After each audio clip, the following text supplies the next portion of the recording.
Thank you for joining us today, everyone, and thank you to our speakers for making themselves available. I'm delighted to welcome you to our Brain Awareness Week Research Roundup.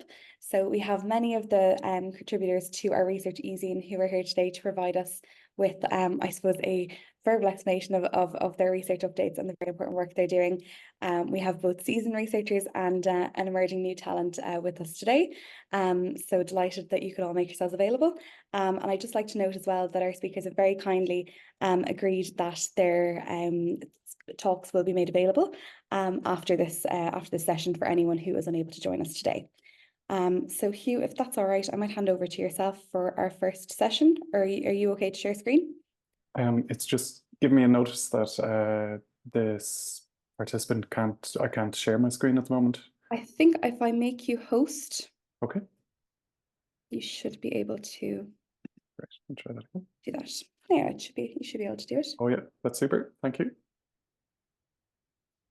So, is that visible? Okay. Yeah, absolutely. Okay, so just thanks very much for the invitation to take part today. So my talk is focused on the retina in MS, and the background to this really is trying to track the disease and trying to monitor what stage it's at and how active it is. At the moment, there are criteria known as the Lublin and Reingold criteria. And what they say to us really is that we can classify MS as active or not active. But the problem with this is it sort of misses out the in-between part. So as we know, or many of us are aware, MS can have sort of a slow slipping that occurs underneath the surface, if you like. And there are different names on this, like smoldering MS or progression independent of relapse activity or other such terms. And with that in mind, there's kind of a move towards seeing what is the driving mechanism for the disease to get worse, that it's not all based on relapses and it's not all based on new lesions on a scan. So with this in mind, we set about this study to see if studying the retina could help us. The reason we were studying the retina is the retina has the blood-retinal barrier. And this is really similar to the blood-brain barrier, and the cell types are largely the same. The difference, however, is that the retina is much more accessible because you can look in through the eye and see the retina. And in addition to that, you can see the blood vessels that are at the back of the retina. So this is quite sort of an exciting thing. There is a current technology called optical coherence tomography, but this is really focused on just the center of the retina. And what we looked at was sort of some of the older studies, and in MS, a lot of the changes are actually out on the outside or in the periphery. And with new technology that we had available through Trinity, we have a machine called an ultra-wide field approach. In other words, being able to see all of the back of the retina in one go. So what we did was we asked people who attended the clinic with MS, and 5 people very kindly took part in this pilot study. It was a pilot study because this had not been done before, and really what we wanted to know was, does the technique work at all before taking it any further?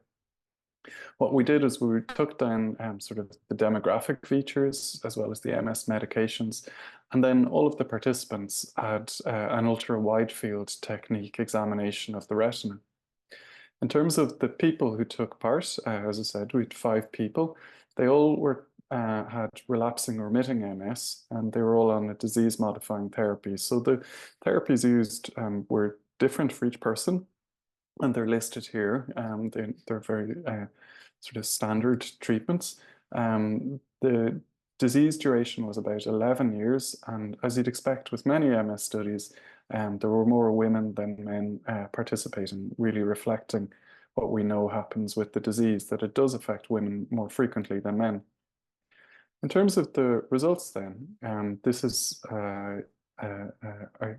some images from the study, and I'll talk you through it. So we've divided the image into A, B, and C. So image A shows the blood vessels in the retina, and this is obtained from a technique known as fluorescein angiography. But what you can appreciate, I hope, is that their blood vessels are visible right out to the very edge. In other words, this shows this ultra-wide field approach. Then within that, we have these yellow rectangles, And these were the areas that we really zoomed in on with the OCT technique. And what you'll see in this top panel is this gives a cross-section of the retina at that level. So being able to study way out in the periphery at a targeted point where there is a blood vessel. So if you move down to image B there, what we see is that there are these small, tiny little micro changes along the blood vessel. And then on image C from a retinal photograph, there's this black scarring. And this is really what caught our attention. In the older studies relating to post-mortem information on the retina, there's a process known as periphlebitis retinae. In other words, what that means is that it's inflammation within the blood vessel in the retina. And this could be seen very clearly at post-mortem with immune cells packing out the veins only at the very outside. So this got us excited when we saw this image that maybe we had a hint that we were beginning to be able to capture this process in a person who's at an early stage of MS to see, could this reflect the level of disease activity? So what we saw overall was that on the fluorescein angiogram, this is where we give a small amount of yellow dye. We saw some microaneurysms in many of the eyes in people with MS, 70%. And this was different to the people who were healthy controls. We didn't see any definite retinal vessel sheathing, which is kind of the fluorescein equivalent of that inflammation that I mentioned. We did see one person who had sort of quite dark changes in the peripheral retina, and it may represent old changes around the vessel from a prior episode of inflammation in a vein. But because we captured it after the event, we can't say that for definite. So I suppose overall, we felt that this study was novel. It analyzes the peripheral retina, which is kind of a change of tack compared to a conventional OCT approach, which really focuses on the center. And we used two techniques, fluorescein angiography to give a sort of real-time appreciation of the flow in the blood vessels on the retina to interrogate the blood-retinal barrier. And we also used OCT, but we used ultra-wide field OCT, as I showed in the image, to capture the layers in the retina right out at the outside. The basis for the study really was to do with trying to capture inflammation within the veins, but really focusing on the peripheral retina again. We documented that we could see little microaneurysms, so in other words, little bulges on the veins, and this hasn't been seen before, so this was kind of a new finding. But I suppose, like any study, there are limitations. And in ours, we sort of appreciate the following things. Firstly, it was a pilot study. This technique had never been done before. So we just firstly had to understand, does the technology work? And with that in mind, we asked a small number of people to take part. But I think we were able to show that the technology does work. The second thing is it's a cross-sectional study. So we weren't able to capture how does the eye or the changes in the blood vessels in the eye capture the change of the disease, because we just studied the people at one point in time rather than multiple points in time. And then I suppose if we consider the gold standard for breakdown in the blood-brain barrier, that would be to do a contrast-enhanced MRI. And we wouldn't do those routinely using gadolinium, so we didn't have those data available to us. So I suppose in conclusion, what we've shown is that we've adopted a novel methodology to examine the peripheral MS retina, and we've used ultra-wide field fluorescein angiography and OCT. So I'd just like to acknowledge this is the clinical team listed on the left here and the research team on the right, and particularly to thank the people with MS who participated very kindly in the study and gave up their time to do so. So thank you. Thank you, Dr. Kearney. And just to say, we will have time allotted for questions at the end of the session, so might save those to the end if that's all right. So thank you for that. We'll move on next to Clara Stein, who's going to be discussing the topic of cognitive reserve in MS. So Clara, I think if I can make you host, you should be able to share screen again. That's great, thanks. I'll give that a go now. It's still disabled, so I might give it a second. Dr. Kearney, I think you might have to make me host again if that's all right. Oh, actually, do you know what? I can reclaim it myself. That's absolutely perfect. Yeah, you should be able to share there, Clara. That's great. I think that's working out brilliant. Okay, thanks so much. So yeah, hi everyone. My name is Clara. I'm a PhD researcher in the School of Psychology in UCD, and my PhD is funded by the Irish Research Council and conducted in collaboration with St. Vincent's University Hospital. And I'm delighted to be here today to talk about cognitive reserve in MS. So thanks so much for having me. Okay, just to provide a brief overview, I will start by talking about what cognitive reserve is, and then discuss how we all build cognitive reserve as part of our everyday lives. I will then present some of the unanswered questions in cognitive reserve research in the context of MS, and this will lead to a brief overview of our own research, which is very much ongoing. So unfortunately, I won't have lovely results for you just yet, but this is more so, I suppose, behind the scenes. So we are still looking for participants, and at the very end, I'll let you know how you can get involved if you would like to get involved. Okay, so what is cognitive reserve? As you know, MS is typically associated with changes in the brain. And as a consequence of those brain changes, many people with MS experience some level of cognitive difficulty, which could include difficulty with thinking quickly, following conversations, or say remembering a shopping list. However, we also know that some people seem to be better able to compensate for brain changes than others. And this observation led researchers to investigate the concept of cognitive reserve. So essentially, cognitive reserve describes an individual's ability to adapt to brain changes. Another way to think or describe about cognitive reserve would be to consider that similar brain changes are not necessarily associated with similar cognitive symptoms. And cognitive reserve is one aspect that may help to explain this difference between a person's level of brain changes and their cognitive functioning.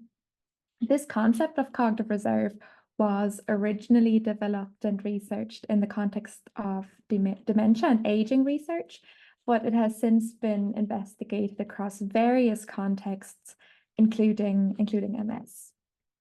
Okay, so what is common across all cognitive reserve research is the idea that we all build cognitive reserve as part of our everyday life. So activities that have been linked to people having greater cognitive reserve include education, occupation, and everyday work, as well as the various leisure and physical activities that we take part in. And the idea is that by engaging in these enriching everyday activities, we can help our brains to be more flexible and efficient. And I suppose what I would like to emphasize here is that we all build cognitive reserve throughout our lifespan, and that cognitive reserve can be built both before and after the MS diagnosis. So at this stage, we know that everyday activities can help to build cognitive reserve in MS and beyond, and that greater cognitive reserve tends to be associated with lower levels of cognitive difficulty.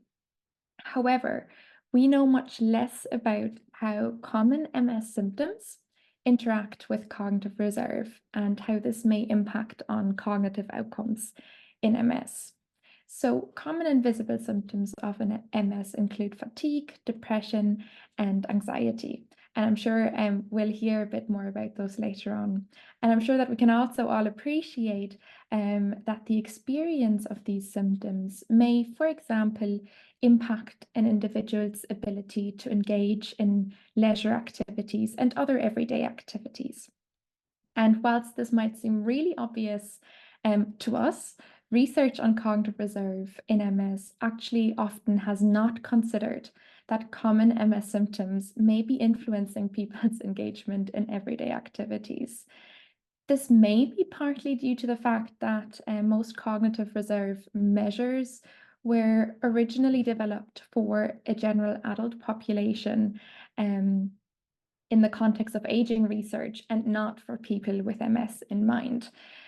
So to address these issues, we have designed 2 studies which will investigate the impact of cognitive reserve whilst taking into account some of the most common invisible MS symptoms.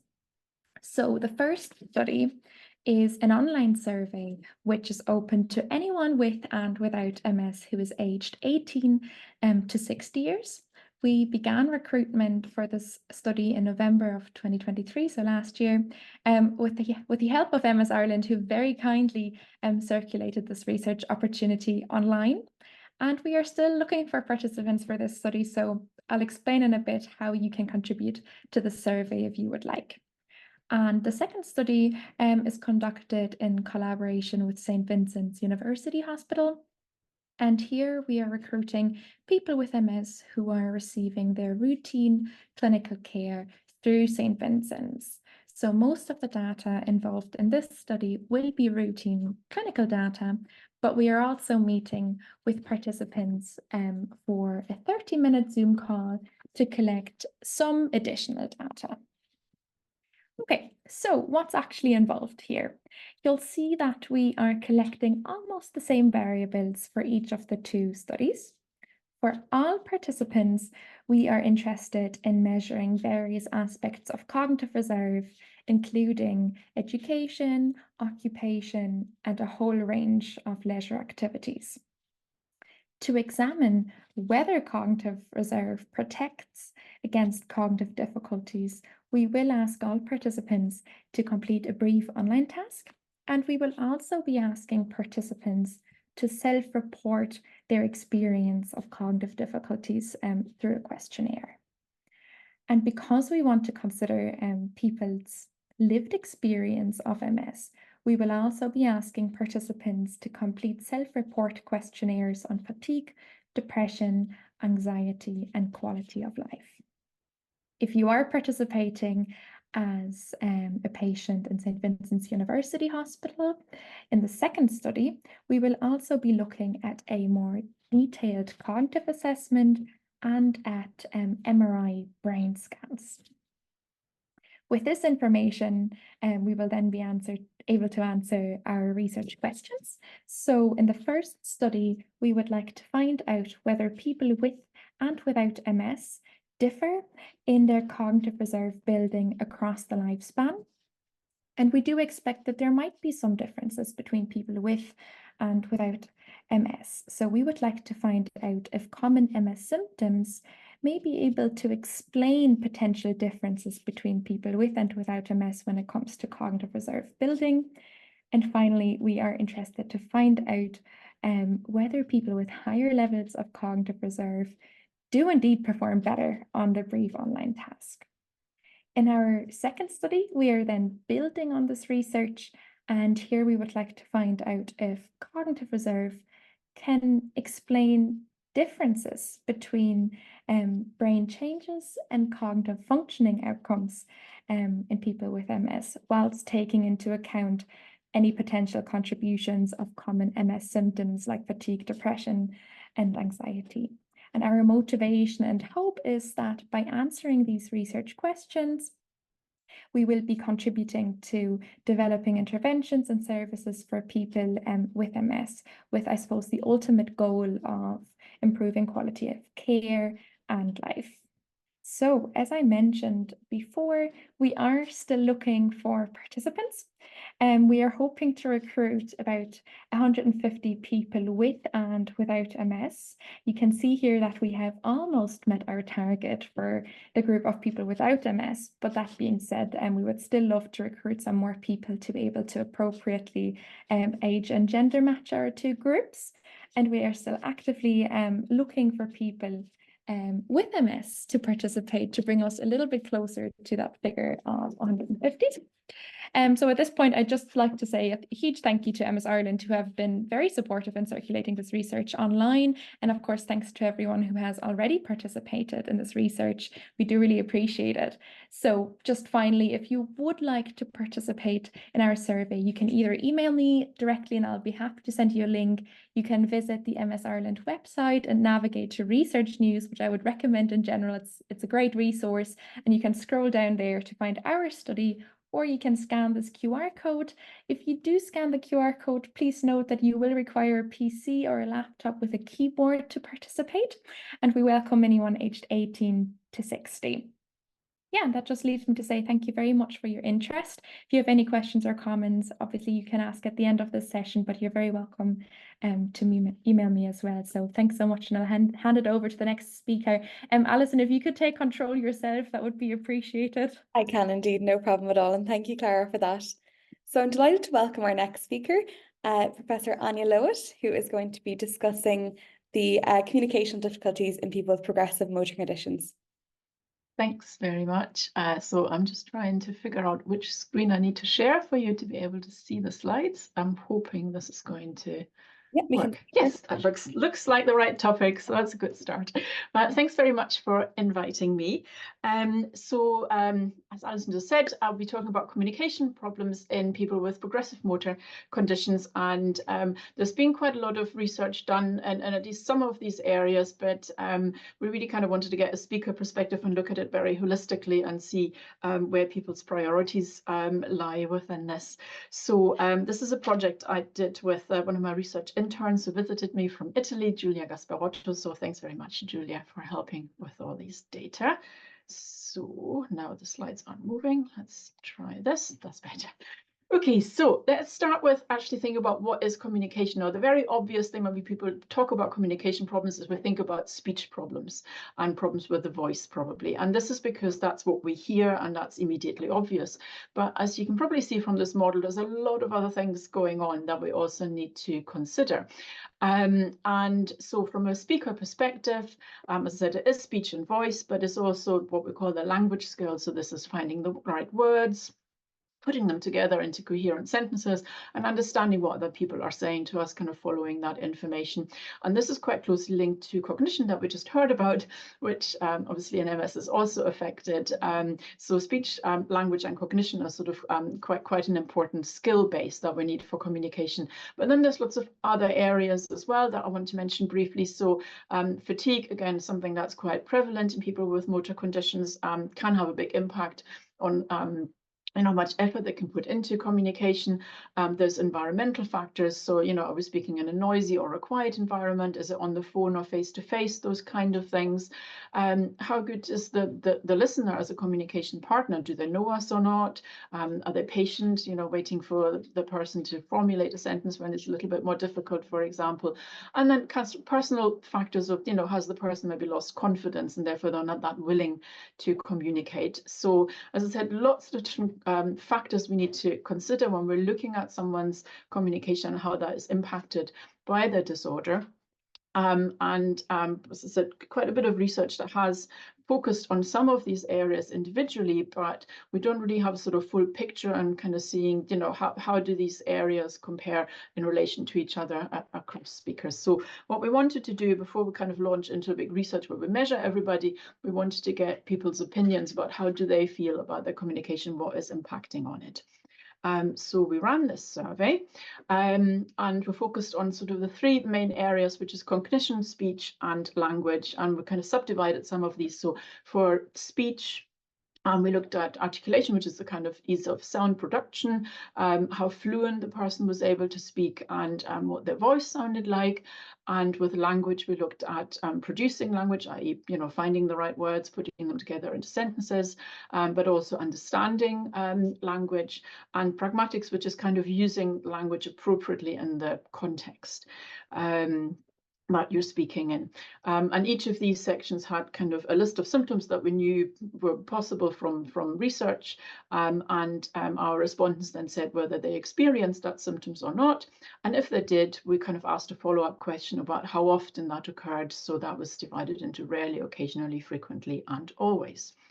So we looked at 4 different speaker groups. We had people with Parkinson's, with MS, progressive ataxia, and multiple system atrophy.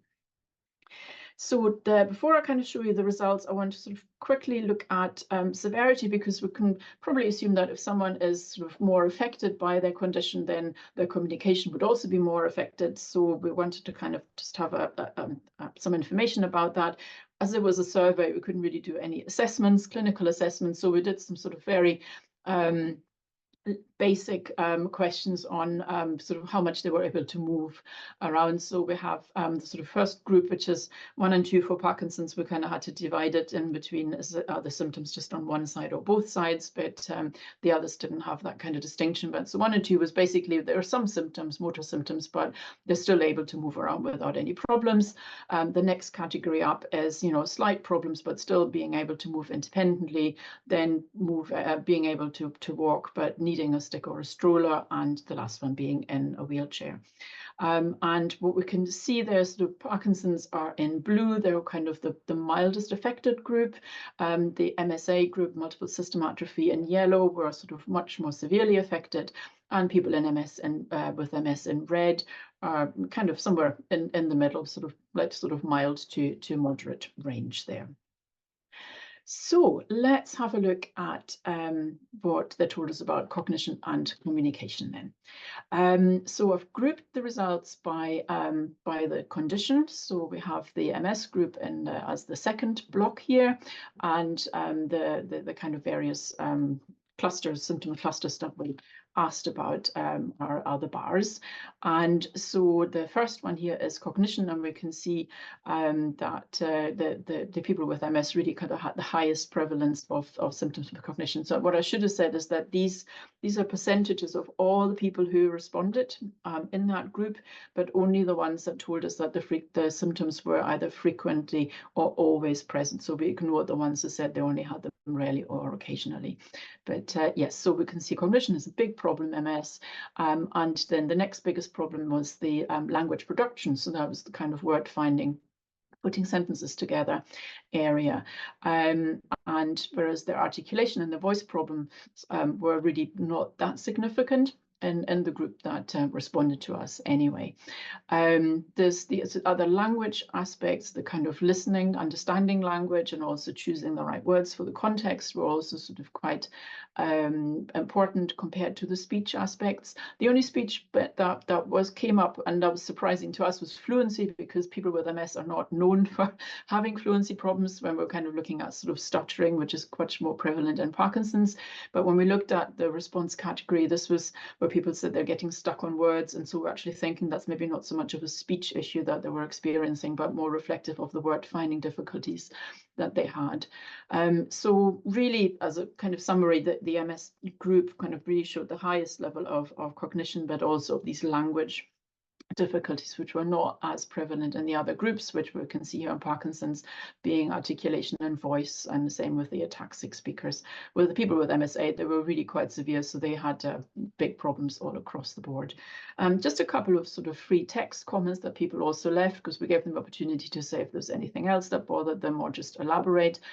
So we can see in terms of language production, people saying, have to be quite slowly so that they can remember the words as they're speaking, and kind of keeping that train of thought running, and really having to concentrate more on what they're wanting to say. In terms of understanding, finding it difficult to listen to instructions, and also being able to kind of process thoughts while also listening to the other person in a conversation, finding that quite exhausting. And with the pragmatics, an example was that, people saying things that really had nothing to do with the topic of the conversation at the time. So just briefly, kind of obviously in each of these bars there, we had different symptoms listed. And so we wanted to see were there sort of any specific ones that stood out in each of the groups. And so for MS, for cognition, it was the kind of memory and attention and what we call dual tasking, so doing 2 things at the same time. Articulation and voice, as I said, weren't that important as symptoms, but still people reported that they were speaking slower, that their voice was more quiet, and that the quality of the voice changed, becoming a little bit more hoarse or harsh. And as I already said, fluency, kind of getting stuck on words was an issue for them. And then with the language, it's that kind of word finding, communicating detailed information, listening to complex instructions and following conversations, and then finding appropriate words for the context, interpreting indirect expressions. So if someone being sarcastic or maybe using metaphors or something like this, which is more difficult to process, and also kind of keeping that conversation flowing.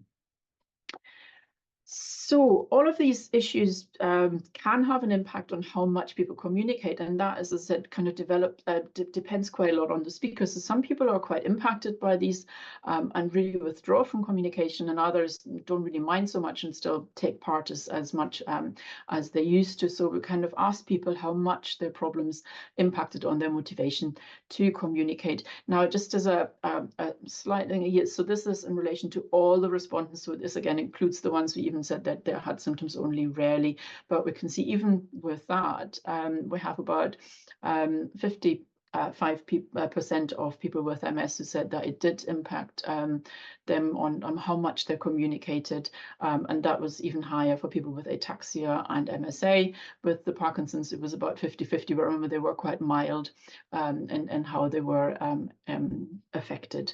And so again, we had a few sort of free text comments coming through there and kind of saying, you know, that people withdrawing because it's just so effortful. In terms of the effort it takes to communicate, and also some kind of more psychological impact being upsetting and it affecting social life, and that, you know, how others react to them in terms of them not being taken as seriously anymore. So there can be sort of quite significant impacts of these issues occurring. So really something that we do want to address for this group to support them. So just a quick summary to finish up then.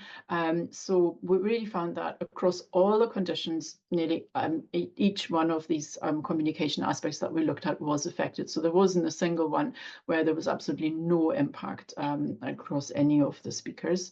And with the people with MS, it was the cognition and the language production that particularly stood out as being problematic.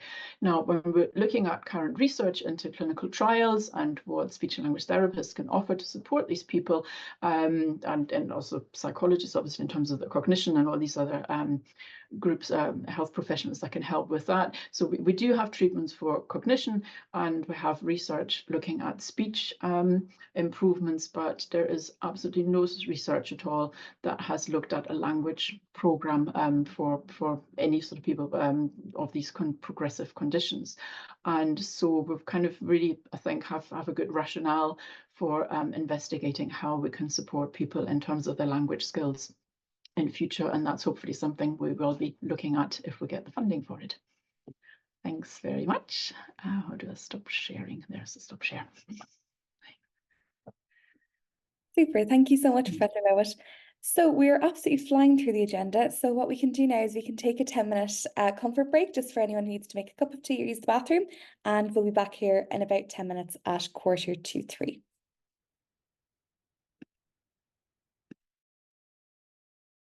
Welcome back, everyone. We should be welcoming some more people into the room. But just while they are filing back in after the comfort break, I'd just like to introduce our next speaker, who is Austin Fahey, who's going to be discussing anxiety and MS. Make you host. Thanks a million. I'll just share. So I'm actually joined the slides separately, if I can share them separately. Oh,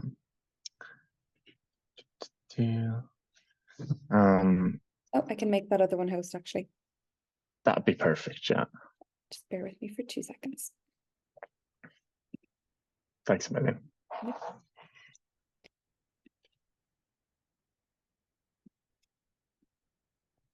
Super, that should work for you now. Excellent.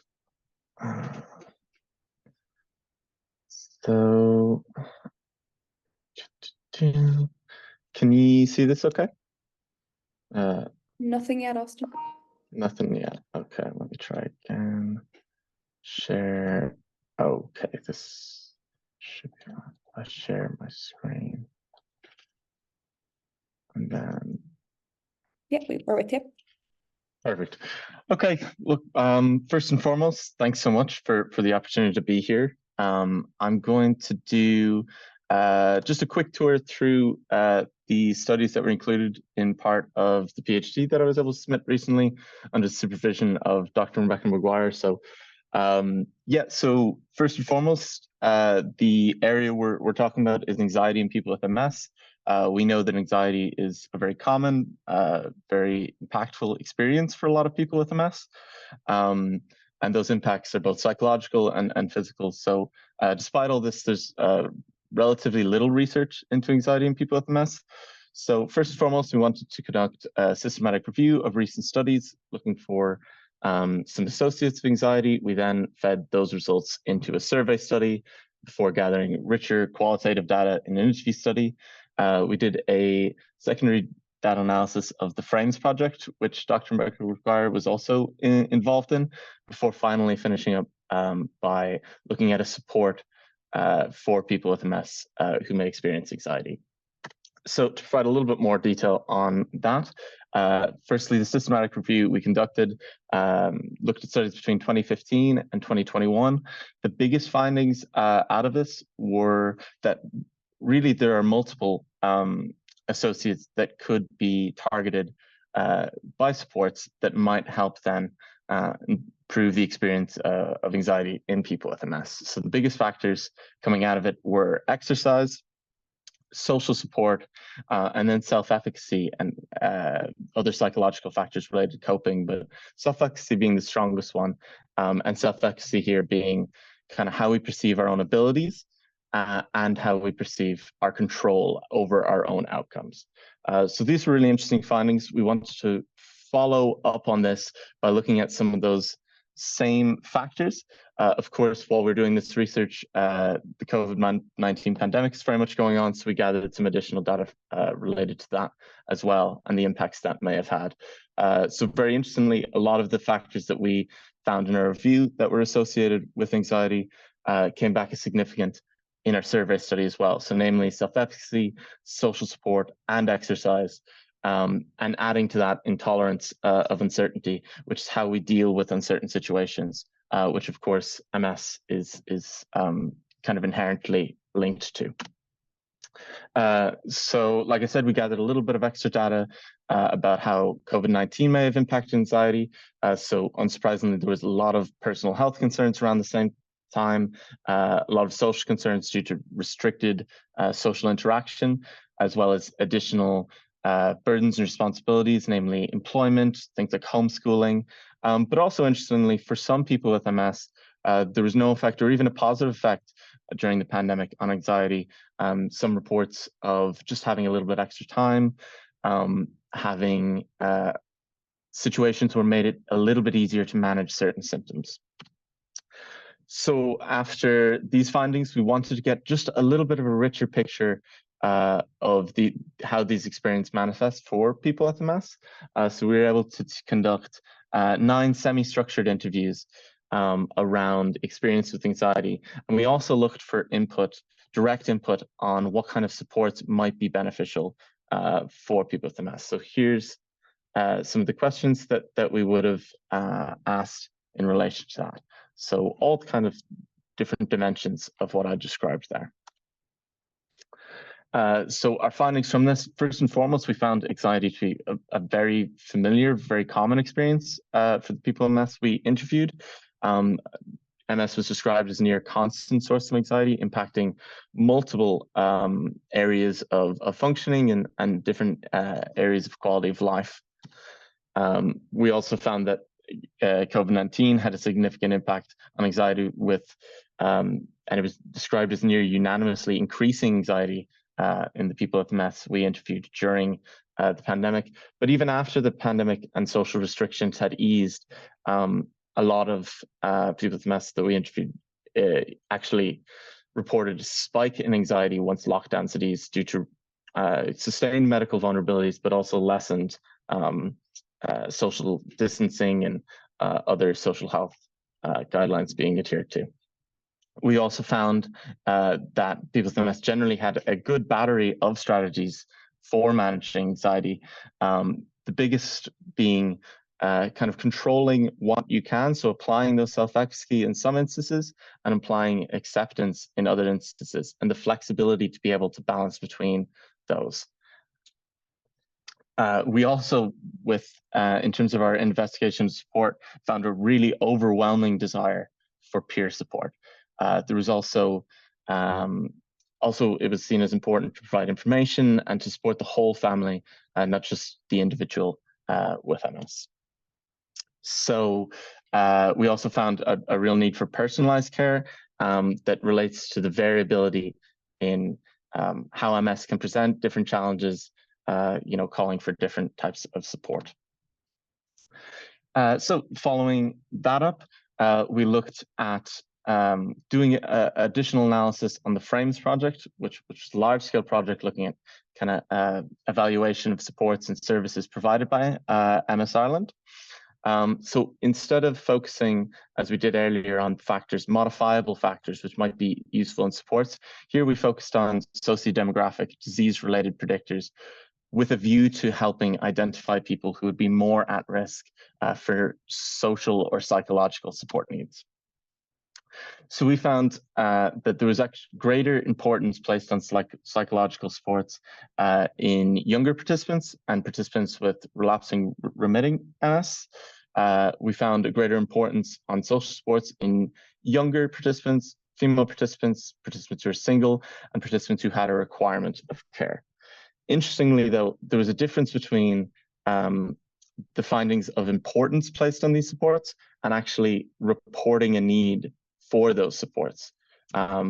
So in terms of reporting needs for psychological support, there was actually no significant predictors of reporting that need. Whereas for social support, instead of being younger, as was the case with greater importance placed, actually older participants were more likely to report a need for social support, and being single and having a requirement of care still was predictive of social support needs. So additionally, we gathered some, we analyzed some additional qualitative data, which found that community workers can be an excellent source of social support in and of themselves, as well as facilitating access to social supports. We highlighted the role in MS Ireland in facilitating peer and psychological supports, found that online services had greater accessibility, which was really highly praised, but potentially had fewer social benefits than in-person supports, and privacy was the biggest barrier to support that we found. So finally, we wanted to look at the Move Smart MS program, which is provided by MS Ireland, because it combined a lot of the elements that we had highlighted as important from our previous studies. So it's an online structured exercise program. So that includes the exercise. It has SCT-based behavioral coaching, so that's tying into self-efficacy that we had pointed out from study 1 and 2. And there's a peer support element as well, so it's combining a lot of the things we saw as valuable. So thankfully, which is brilliant, we found that participation in the Move Smart program led to significant improvements in anxiety, fatigue, depression, walking ability, and on the physical impacts of MS, which is great. We also looked again at the predictors of anxiety at baseline, so who might be more at risk for anxiety. And we found that younger age, lower mobility disability, higher fatigue, and higher physical impact of MS was associated with higher baseline anxiety. Interestingly, only changes in the physical impact of MS through the program predicted those changes in anxiety scores. It'd be interesting in future to look at potentially how social support and the peer support elements may have impacted, as well as goal setting, because in our focus group data, those came out as really highlighted as really beneficial elements of the Move Smart program. But all in all, Move Smart MS seems to be an excellent program, not just for anxiety, but for the other areas of functioning that we highlighted there. So I know that's a bit of a quick run through of quite a lot of data, but hopefully the commonalities and the results paint a kind of a clear picture. Plenty more to do in terms of anxiety in people with MS. It's a very under-researched area, but yeah, this is what we found so far anyway. So thanks very much appreciated. All questions, input at the end is very welcome, and that's my email there if you'd like to reach us. So again, thank you very much.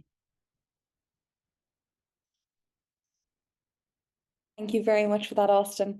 So next we'll move quickly on to Joan Alavosin, who is going to be discussing supporting psychological well-being using connected health technology. Joan, if I can make you host, you should be able to share. Okay.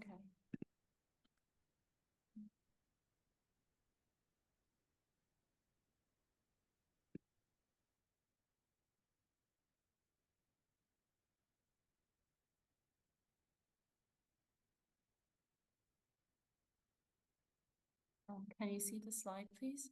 We can indeed. Oh, perfect. Thanks so much for having me today. My name is Joan. I'm a PhD researcher in Maynooth University. My work is supervised by Drs. Rebecca Maguire and Dr. Lauren Coffey, and I'm funded by Science Foundation Ireland. My work really looks at supporting psychological well-being in MS using connected health technology. And I'll just be sharing a little bit about the first stage of my PhD, which was a systematic review, and also talking about my research focus, the potential that connected health might have to improve psychological outcomes in MS, and a bit around the next steps of my PhD. So my research focuses on psychological outcomes in MS. And this is because there is limited research that explores how stress and fear and anxiety and depression occur in people with MS. There is also a bit of limited research that explores how family members, friends, spouses, and partners might be impacted by MS as well, particularly around psychological challenges. But what is known is that, especially on the side of the family and friends who I would refer to as informal caregivers, because sometimes they are involved in providing care or support, which may range from assistance with daily tasks or running errands. Some research does show that there are positive benefits of supporting, their family or friends who are living with MS, but there is also some association with burden and stress and anxiety and depression. So my research focuses on exploring how psychological outcomes may be improved in both these groups. Connected health technologies might play a role. Essentially, these are technologies that facilitate two-way communication. They're usually facilitated by the internet and can range from devices such as apps and wearable devices. And these types of devices have been increasingly used. However, there is equally limited research on how these might be effective or not, particularly in the context of programs improving psychological outcomes in MS. And so for my PhD, the first stage was looking at a systematic review. I identified three potential areas that could have been looked at in my systematic review. And I was very fortunate to have community workers with MS Ireland provide some input, as well as people with MS in a far similar to this. And they expressed interest in finding out about the role of connected health. And so I did a systematic review that sought to, summarize the level of research on the impact of connected health on psychological well-being and the quality of life of people living with MS, as well as their caregivers. And just to briefly summarize what that entailed, there was some criteria that was informed by the question that we sought to answer. And we applied those inclusion criteria, such as studies that looked at adults and that had been published since 2013, and searched online databases, these articles or studies were screened, and eventually the quality was assessed using the MMAT, which I'll discuss a little more in the subsequent slide. We found 2,821 articles, and of these, 47 met the inclusionary criteria. We then assessed the quality, again with the MMAT. Essentially, it was a subjective assessment where there were different bands for different types of studies, but mostly these looked at how these studies selected their participants, or how complete the data they reported was, and so on. And from these criteria, we judged 34 of them as being high quality, meeting at least for all 5 of the criteria, while 8 were moderate quality and 5 were low quality. Nonetheless, all 47 were included in our review. A total of 6,453 participants were represented in these studies. Most of them had relapsing remitting MS and could walk unaided. And most of the studies measured anxiety, depression, quality of life, and psychological well-being as outcomes, either singly or in different combinations as well. What was found was that websites and teleconferencing platforms such as what we're doing today were frequently employed in different types of interventions. And there were at least 5 categories of these types of interventions. Those for monitoring physical activities, those to promote cognitive training, those to provide MS information or education, some to deliver telemedicine, or some to support social groups as well. And what we found was that there were mixed findings in people with MS.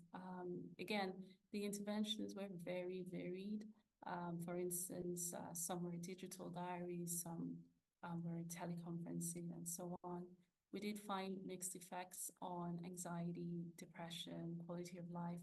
And something that was a bit significant was that quite a number of the studies did not see if the effects were sustained or not. So quite a few of them actually measured the effects that they found after 3 months or 6 months, and so on. In the case of caregivers, it was even more difficult because there was very few studies that included caregivers. But in those that included as well, the findings were also mixed. For some studies that collected information about experiences, in general, the experiences were positive, and most participants cited the convenience of engaging in these technologies and connectedness to peers. Overall, the importance of the findings that we saw in the review was that technology does have the potential to support psychological well-being. However, there is a need for further studies. These studies, such as the ones that I would be engaging in going forward, would need to determine the best possible approach for these to deploy these technologies, to explore how connected health technologies might improve quality of life or psychological well-being amongst other MS types, and definitely in family or friends and informal caregivers. One thing that was very clear from the review is the need for peer support, and this was echoed by conversations with MS Ireland as well. So at the moment, my PhD is focusing on peer support, and this has also been validated by input of 2 PPI panels, people living with MS, as well as people providing care to a family member or friend with MS. And some of the things we hope to achieve with this is to generate evidence in Ireland, and also evidence that can be fed to improve services such as that is provided by MS Ireland. At the moment, I do have an online survey that's on, and I want to thank everyone who's participated already. It was launched on the 9th of February. The online survey involves both adults living with MS as well as informal caregivers. At the moment, we've had 243 participants, but it's still open for participation. And on that note, I want to say thank you very much for the opportunity to share a little about my work. And this is the QR code for anyone who might have not but is interested in participated. Also, you can reach me by email. Thank you very much.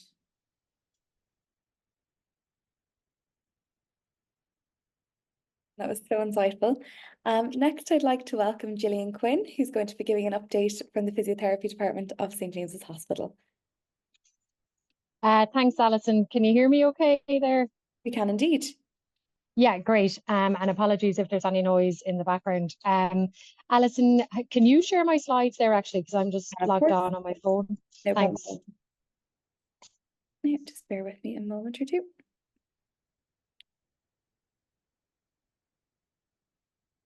Okay, can you see that? Yeah, I can see that. Yeah, you can go into slideshow there, and Super. I'll just tell you whenever to move them on, if that's okay. That's fantastic. Thanks very much. So thanks for having me here to speak with you today. So I'm the clinical specialist physiotherapist with the MS unit in St. James's Hospital in Dublin 8. And I'm just going to give you a brief update on 2 projects that I've been involved in recently in relation to research. So you can go on to the next slide there. So the first one is a study that was determining the prevalence of vestibular dysfunction in people with MS. So that's looking at how common symptoms like vertigo, dizziness, motion sensitivity or imbalance are, and then to investigate the usability and effects of vertiginous and mobile health application to try and improve these symptoms.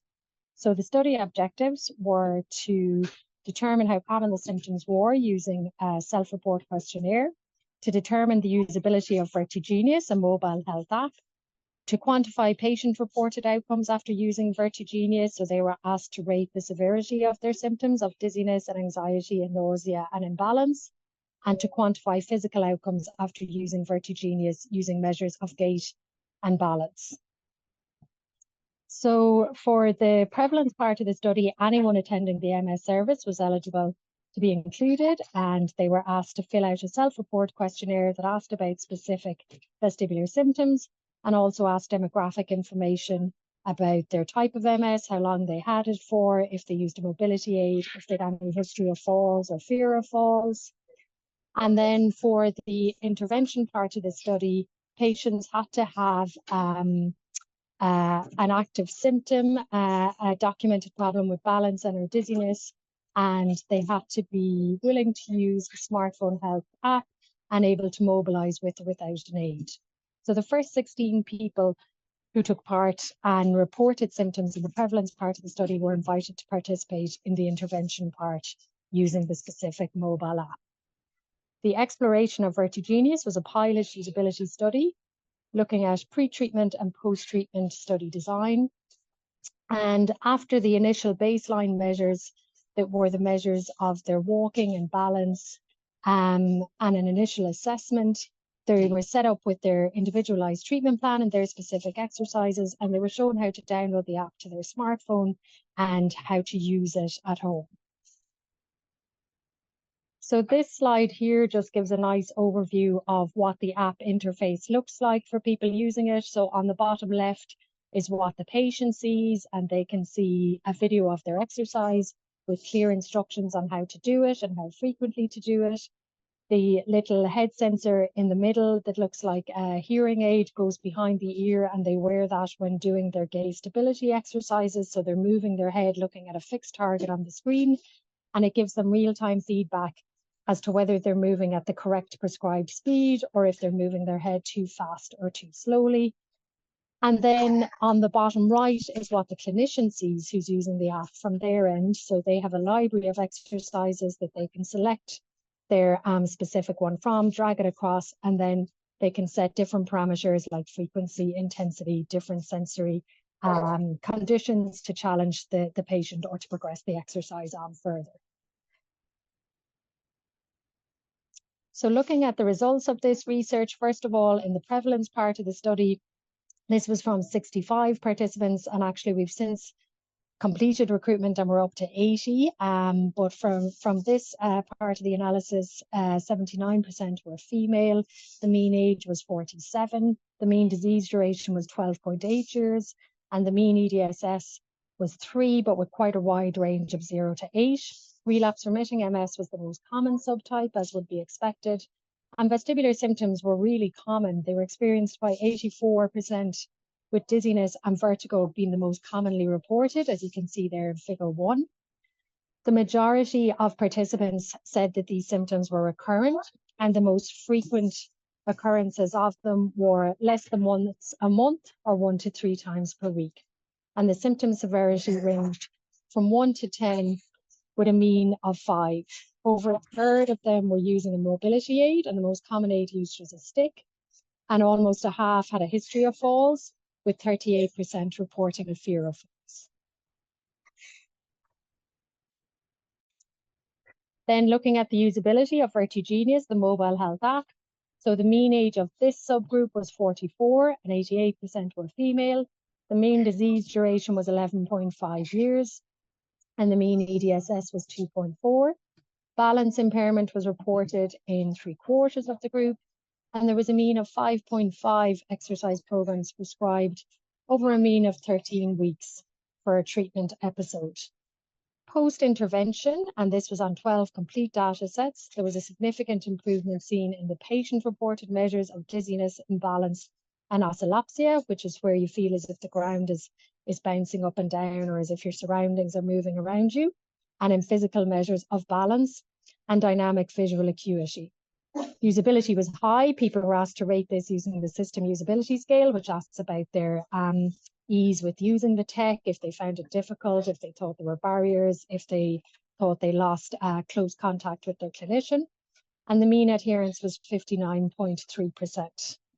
25% of this group used a mobility aid, and 69% had been assessed by a doctor or physio in the past regarding vestibular symptoms, but none had done vestibular rehab therapy using a mobile health app previously. And that's just a graphical representation of those results there. So that shows the digitally collected patient-reported outcome measures. So you can see there's a statistically significant difference for dizziness, for imbalance, and for oscillopsia. And the picture there on the left just shows how it came up on the app for the patient using it each day. They were asked to rate their symptoms from 0 to 10. And it was also very nice for them because they could track their symptom severity and look at their progress and see how their symptoms were changing over the course of their intervention. And this just shows the changes in the physical outcome measures. So there was a statistically significant difference in the measure of balance. So that was the Muni Best test, which includes static and dynamic balance reactions in different sensory conditions. And in the dynamic visual acuity, which is a measure of their gaze stability. So it's assessed using an eye chart where they're reading to a certain line, keeping their head stationary, and then seeing what the difference is when they're turning their head at a certain speed. So just briefly then on a second project that I've been involved in is one that's looking at the orthotic effect of the exoband. So that's a device that someone can use to help with their walking. And especially if people have weakness in their hip muscles, particularly in the hip flexors that lift up the hip and lift the leg when walking. The exoband is a device from Movio company. They're based in Italy, and they have published some nice research so far looking at people post-stroke and people with MS and other neurological conditions. It's currently not available through the HSE, so we were hoping that doing some research and having some data to show that it's effective would make it more widely available for people here in Ireland. It can improve floor clearance and walking pattern and potentially decrease the effort required to walk and ultimately increase the person's walking endurance. This is a multi-site study involving MS Ireland sites in Ireland, in St James's Hospital and Tala Hospital. It is being led by myself in St James's, Owen Sinnott in Tala, and Dr. Coote in MS Ireland. And it involves measuring hip strength, doing a short 10-metre walk test and a long timed walk, a 6-minute walk test, and measuring energy expenditure. There's 2 assessment sessions, so one with the device on and one with the device off. And to date, 10 participants have been recruited and assessed in St James's. And once all sites have completed data collection, we'll be looking at full data analysis. The aim is hopefully to recruit 50 participants in total across the different sites. So in conclusion, vestibular dysfunction is common among people with MS and should be routinely assessed. Depending on presentation, people with MS should be offered a review with a physio who is specialised in vestibular rehab therapy. And vestibular rehab therapy using a mobile health app is highly usable and well tolerated in people with MS and can have positive effects on balance and dizziness. Gait impairment and walking limitations are very common in people with MS and can be very impacting for them. But new devices are always coming on the market, and do try to ask your physiotherapist about any aids, technology or orthotics that may help improve walking endurance and reduce the risk of falls. Thank you.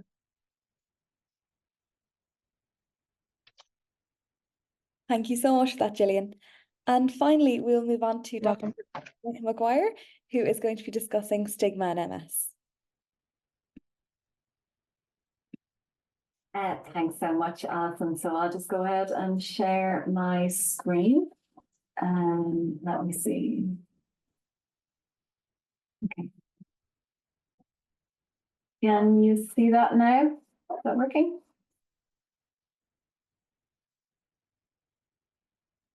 We can't see anything yet.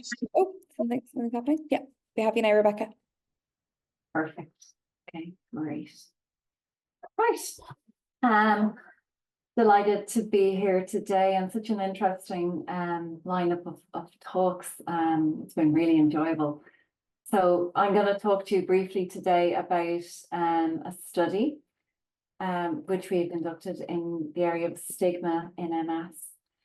I just want to start though with a disclaimer that I'm probably not an objective researcher in the sense that many of my colleagues that have gone before me today are, because as many of you may know, I am also living with MS myself, and that's probably the main reason that inspired me to get into this area of research. And that's why I've had the pleasure of working with people like Joan and Austin, who you have seen today. I'm also lucky to be on the board of MS Ireland as well. So that's just to get that out there. So today I'll briefly talk about what we mean by stigma in MS, the study which we conducted, and we are in the process of analysing the findings from this study. So what I'm going to talk to you today about is some preliminary findings from this study. So if we start with looking at, well, what actually is stigma? There's many ways in which we could define this, but broadly speaking, it's a set of maybe negative or unfair beliefs that somebody may hold about MS. It can lead to unfair treatment of somebody with MS. And ultimately that can lead the person with MS feeling devalued. And this is quite closely tied up to the idea of disclosure as well. So if people fear stigma from others, or if they've experienced stigma from others, they may have reluctance to disclose their MS to other people as well, and may indeed hide their symptoms from others. So I was particularly interested in looking at this. Just on a personal note, I suppose I, maybe as many of you here today, have been on a journey in relation to MS, and I was probably less accepting of my MS at the beginning when I was diagnosed first. I was certainly not very open with it. Clearly I am now, or I wouldn't be doing research in the area. But, I guess I was interested in understanding, is this a common experience? So like in this particular study, we wanted to know, how common is the experience of stigma in MS, and exactly how is that manifested? What do people experience? What examples of stigma do people experience? And then relatedly, how often do people hide their MS and symptoms from others? and also what experience do people have when they're disclosing their diagnosis to others as well. So in our study, as I said, it's patient-led because I'm a person with MS, but we also gathered further input from a wonderful PPI panel of 4 other people with MS. And as you see with both Austin's and Jones studies as well, like the whole element of PPI is so important, because even for me, I'm just one person with MS. My experiences are very different to other people who are living with MS. So in consultation with this panel, we developed a mixed method survey. There was lots of different measures. I don't have time to go into detail with all of those today, unfortunately, but essentially measuring stigma and disclosure and other kind of aspects of psychological well-being. We launched the survey at the end of last year. It was just open for a short amount of time, from October to November 2023. But we ended up with a sample of about 242 participants. Just in terms of the demographics, I won't go through all the demographic information, but just highlight a few things here. As we would expect, the vast majority of our participants had relapsing remitting MS. But we also had a number of people with progressive MS too. Most are female sample. As we know, MS is predominantly a female disease, or at least females outnumber males.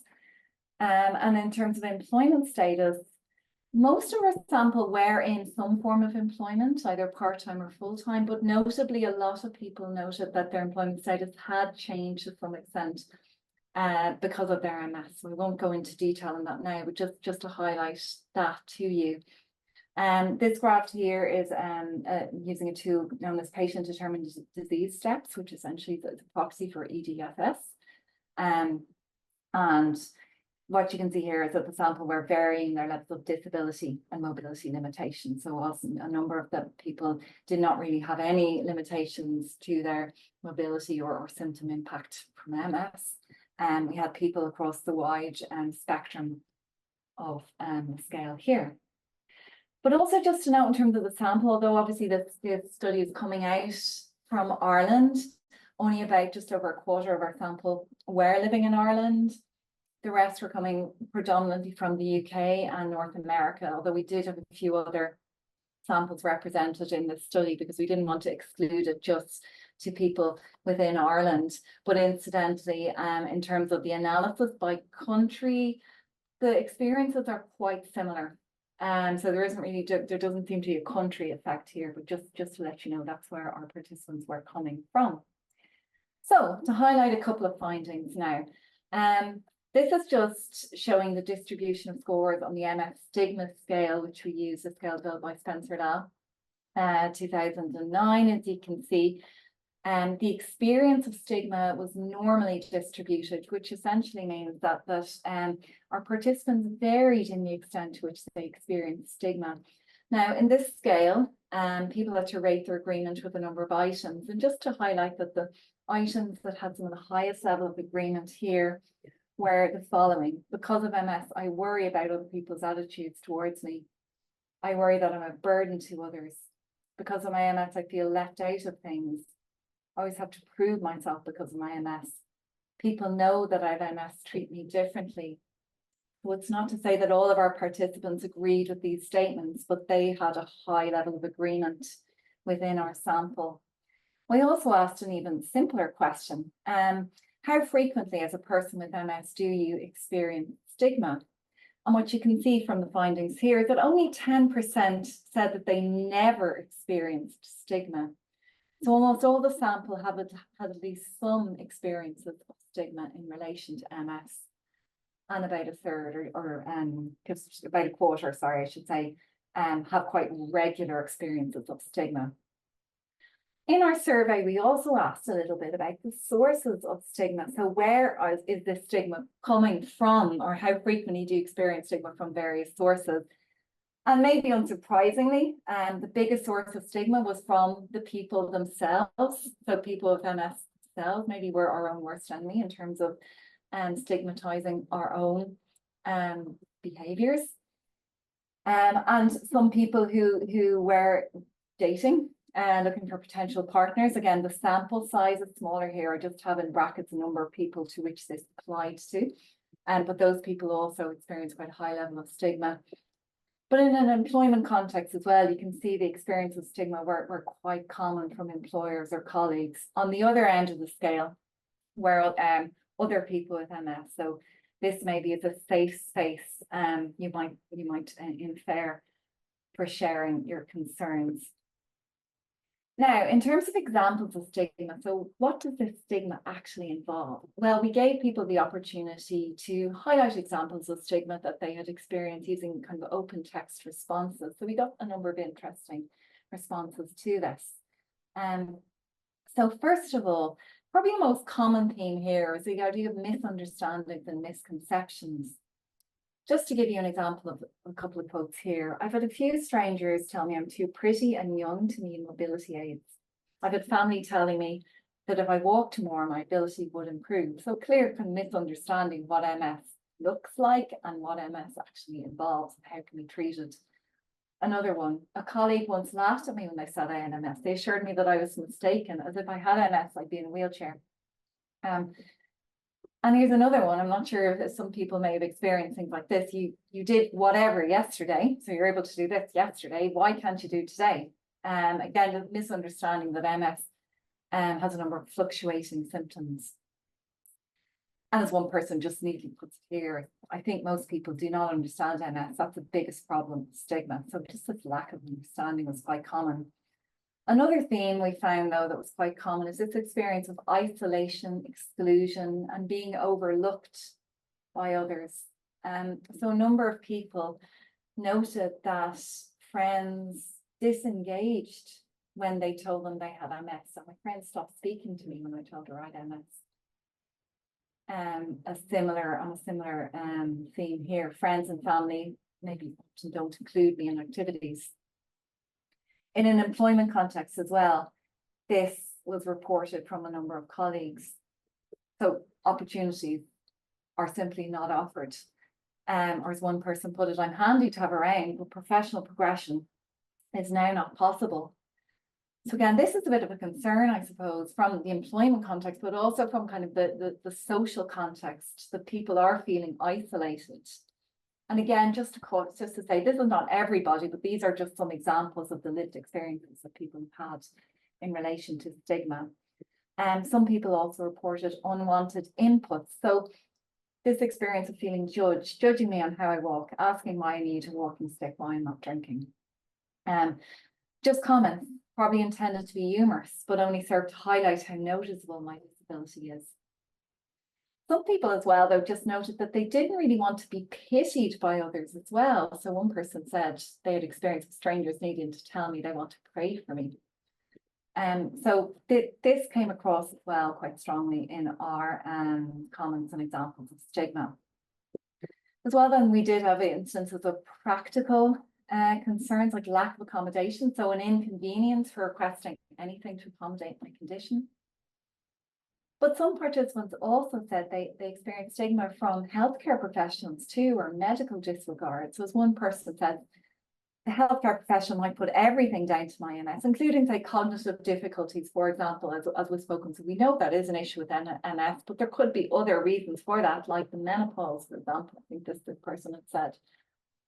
Another example, doctors don't believe me. They put my symptoms down to teenage anxiety. Now I'm often told I'm too young for my MS to be so bad. Again, that kind of overlaps with the misunderstanding. So this is even maybe coming from a healthcare professional perspective. But finally, the idea of self-stigma, as I said, that's probably the biggest source of stigma among our sample. Someone says, I'm my own worst enemy in this department. Nobody could ever come close. And this might manifest itself in, say, a general lack of confidence and abilities. And as one person says, this has impacted in many areas of my life, particularly professionally. And this also then links into the next part of our survey. I've told very, very few people about my diagnosis, mostly due to the fear of stigma. So fear of stigma can lead people to experience difficulties and reluctance in opening up about their MS. Now, in another part of our study, we wanted to quantitatively explore the predictors of stigma. So what I've just discussed there previously is some kind of qualitative research. But we looked at a number of measures in terms of, say, socio-demographic factors, health characteristics, and psychosocial characteristics. And we wanted to see which of these were able to predict stigma, so which were associated with higher stigma. So in our survey, we took a variety of measures, but just in summary, the ones that we found coming out as significant predictors were being female, and having greater financial difficulty, greater difficulty making ends meet from the socio-demographic perspective, from the health perspective, people that had worse health or poor self-rated health or were progressive MS type as opposed to relapsing, remitting, tended to experience higher stigma. In terms of the psychosocial characteristics, perhaps unsurprisingly based on what we've just been speaking about, higher loneliness was associated with higher stigma. And also linking in, say, with what Austin was saying earlier, self-efficacy is coming across quite strongly here too. People who have lower levels of confidence in their own ability to manage their MS and symptoms also experienced higher stigma. So that's just some findings. Now, I know I'm probably getting close to the 10-minute stage at this point, but if it's okay, I might just briefly share some of our other findings in relation to concealment. If it's okay, and Alison, please tell me to stop if I am going up rambling on, but people might be interested just to hear this. Perhaps unsurprisingly, not everybody is open about their MS. So, for example, 40% of the sample always or often do not disclose their MS to others unless they absolutely have to. People tend to be more open, say, with their close family members. But even still in our sample, 12% agreed that some of their closest family members do not know that they have MS. And we had a range of other data from this based on we used items from a diagnostic disclosure and concealment in MS survey that was developed. So a number of other interesting findings there. But I do just want to highlight this because this is something I was particularly interested in, right? So a lot of research has dealt with the whole idea of, are you open about your MS? Yes or no? It's almost like it's a black and white question. But how open are people about the specific symptoms that they experience? Maybe if you're listening here, you can maybe think about that. Many people in your circle may know you have MS, but do they know how this manifests for you? Now, what we did in this survey is we asked people if they experienced these problems, and this is just taken from the common list of symptoms of MS. It's not exhaustive, we know, but if you experience these problems, how open are you about those symptoms? So people are probably understandably a little bit more open about things like their fatigue and mobility problems, and you can see just, and the red is never, they're never open. Some people are still never open about these issues. And the green is always, so regardless of the symptom, few people are always open about this to others. But there's clearly some symptoms that are less socially acceptable. Again, we want to be not surprised that people are not going to be open about sexual or bowel health problems, but also mental health problems, I think, is interestingly coming up here quite strongly. And you can see the numbers, by the way, in brackets. That's another interesting finding in and of itself, the prevalence of these symptoms. So if we had ranked order these, fatigue would be the most common symptom here. But we can also see mental health problems strongly. So I just think that that in itself is quite an interesting finding, that people's levels of openness about their symptoms, they do vary. And another thing briefly just to note, we asked people, have they changed in their approach to disclosure since their diagnosis? And most of the sample agreed that their approach to telling people about their MS or symptoms changed since their diagnosis. Now, we gathered further data on this, and maybe I'll come back at another stage and give you an overview of the findings here. But there was lots of nice examples of positive experiences of disclosure, but also then a number, probably a little bit more examples of negative experiences following disclosure too. So I know, I'm sorry, I have gone over time there, but just to note the preliminary conclusions from this data, what we can see here is that at least within this sample, stigma is quite common. So we like to think people are a lot more open and welcoming of chronic illnesses, but people with MS are still experiencing the stigma. It comes from a range of different sources, perhaps some surprising as well. And we can also see from our sample that the extent to which people conceal their MS and their specific symptoms varies. clearly some people are more at risk of stigma than others, and we have to try to figure out how can we reduce the experience of stigma in these at-risk groups. And probably the one thing that I've come to say from this study is just the idea of raising awareness and understanding what MS actually is. Because it is clear that stigma does have a psychological impact. So just in terms of next steps, briefly, obviously we'll continue with our data analysis, share the findings with MS Ireland and the MS community, and as I said, raise awareness of the issues that are experienced. And I suppose just for those of you who are listening who have MS and have experienced some of these issues, what I suppose you can see from this survey is that you are not alone. So that's it. Thank you. I would just like to say a special acknowledgement to our PBI panel members, to research assistants Samia and Aisling, who helped at the early stages of the project, and also, of course, Alison, and everyone at MS Ireland. Thank you. Thank you so much to all of our speakers today. It's been fantastic to hear a little bit more about your research. And of course, for anyone who is interested in learning more about what was discussed today, you can read further about it in our research ezine. So thank you all and have a lovely afternoon. Thank you. Thanks, Alison. Bye.